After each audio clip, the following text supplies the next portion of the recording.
Hi friends, welcome to my channel. எல்லாரும் எப்படி இருக்கீங்க?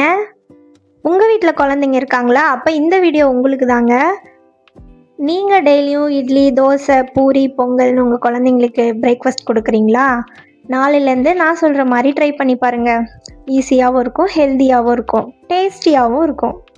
வாங்க எப்படி பண்ணலான்னு பார்க்கலாம். அதுக்கு ஃபஸ்ட்டு ஒரு மாவு ரெடி பண்ணிக்கலாங்க. இந்த மாவு வந்து 3 மாதம் வரைக்கும் நம்ம ஸ்டோர் பண்ணி வச்சுக்கிட்டு அப்பப்போ எடுத்து செஞ்சுக்கலாங்க. சரி வாங்க அது எப்படி செய்யலான்னு பார்க்கலாம். 2 கப்பு பச்சை பயிறு, 1 கப்பு ராகி எடுத்து நல்லா கழுவிக்கலாங்க. 2-3 டைம் நல்லா கழுவிக்கோங்க. அப்படியே ஒரு கடாயில் சேர்த்துக்கலாம். அது ஈரமாக இருந்தாலும் பரவாயில்ல, நம்ம வறுக்கும் போது அது அப்படியே ட்ரை ஆயிரும். நல்லா ரோஸ்ட் பண்ணிக்கலாம். பச்சை பயிறு, ராகி 2மே குழந்தைங்களுக்கு ரொம்ப நல்லதுங்க. கண்டிப்பாக நீங்கள் செஞ்சு பாருங்கள். இந்த மாவு மட்டும் நம்ம ரெடி பண்ணி வச்சுக்கிட்டோன்னா டக்குன்னு ஒரு 5 நிமிஷத்துலேயே நம்ம செஞ்சு கொடுத்துர்லாங்க. கண்டிப்பாக நீங்கள் ட்ரை பண்ணி பாருங்கள் வீட்டில். இப்போ நல்லா வறுத்துட்டு நம்ம ஒரு பிளேட்டில் போட்டு ஆற வச்சிடலாங்க. அதுக்கப்புறம் வந்து 1 டம்ளர் அரிசி எடுத்துக்கலாங்க. நம்ம 2 டம்ளர் பச்சை பயிறு, ஒரு டம்ளர் ராகி எடுத்திருக்கோம். அதுக்கேற்ற மாதிரி 1 டம்ளர் வந்து அரிசி எடுத்துக்கலாம். நான் வந்து இட்லி அரிசி தாங்க எடுத்திருக்கேன். அது ரொம்ப நல்லது குழந்தைங்களுக்கு. நல்லா தெம்பு கொடுக்கும். ஒரு ஃபீவர் டைமில் கூட நம்ம இட்லி அரிசியில் கஞ்சி வச்சு கொடுத்தோன்னா நல்லா தெம்பு கொடுக்கும். அதோட நம்ம நட்ஸு எது வேணாலும் போட்டுக்கலாங்க. போட்டு நல்லா வறுத்துக்கலாம்.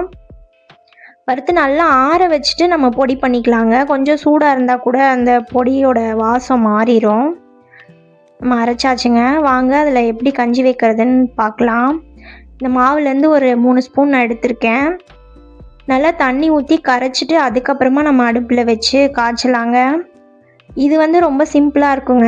ஆனால் வந்து நான் நாளைக்கு இதே மாவு வச்சு ஒரு ஸ்நாக்ஸ் ரெசிபி போட போகிறேன். அது சூப்பராக இருக்குங்க. இந்த மாவு மட்டும் நீங்கள் ரெடி பண்ணிக்கிட்டிங்கன்னா நீங்கள் நிறைய ஸ்நாக்ஸ் ரெசிபி செய்யலாம். நீங்கள் என்னோடய வீடியோ ஃபாலோ பண்ணிகிட்டே இருங்க. நான் உங்களுக்கு ஒன் பை ஒன்னாக நான் உங்களுக்கு போடுறேன். நம்ம நல்லா காய்ச்சிட்டு வெல்லம் போட்டுக்கலாங்க இனிப்புக்கு. ஏலக்காய் தூள் வேணும்னா ஏலக்காய் தூள் போட்டுக்கலாம். பாப்பா அவங்களுக்கு வந்து ஏலக்காய் ஃப்ளேவர் பிடிக்காது, அதனால் நான் போடல. பெரியவங்களாக இருந்தால் நம்ம உப்பு போட்டு குடிச்சிக்கலாங்க. கஞ்சி ரெடி ஆயிடுச்சு.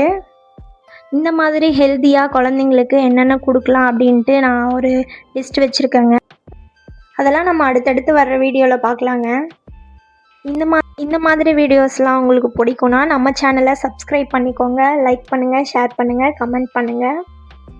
Thank you so much friends. Bye. நாளைக்கு இன்னொரு வீடியோவில் பார்க்கலாம்.